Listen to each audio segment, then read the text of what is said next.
آپ کے علاقے میں ایک جگہ ہے محمد پور ڈوکم، وہاں ایک بہت بڑے محدث گزرے ہیں، مولانا عبد الرحمن ڈوکمی رحمۃ اللہ علیہ، حکیم عبید اللہ کشمیری رحمۃ اللہ علیہ کے والد، میاں صاحب کے شاگرد۔ ان کی دعوت و تبلیغ، وعظ اور نصیحت کا اثر یہ تھا کہ ہماری جماعت کی ایک بڑی مشہور بستی دودھنیا مولانا عبد القیوم رحمانی رحمۃ اللہ علیہ کا گاؤں، کہتے ہیں کہ ان کے گاؤں میں جب ان کا وعظ ہوا اس کے بعد دودھنیا کا عالم یہ تھا، کہتے ہیں کہ دینداری کا یہ عالم تھا کہ کم از کم اس گاؤں میں 100 عورتیں ایسی تھی جو مداومت کے ساتھ تہجد ادا کرتی تھی۔ مولانا عبد الرحمن ڈوکمی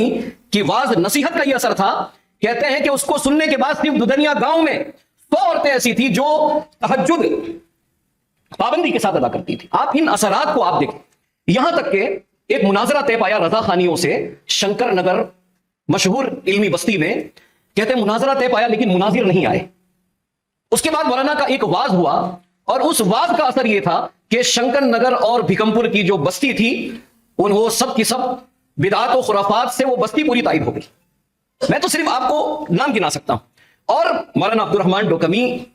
اس عظیم شخصیت کا نام ہے کہ جن سے قصب فیض کرنے والوں میں مولانا عبد القیوم رحمانی رحمۃ اللہ علیہ بھی آتے ہیں، مولانا عبد الرؤف جنڈا نگری رحمانی رحمۃ اللہ علیہ بھی آتے ہیں، اور مشہور فرائض کے عالم دین مولانا عبد الرحمن بجواوی بھی آتے ہیں، انہوں نے بھی ان سے ہی قصب فیض کیا تھا۔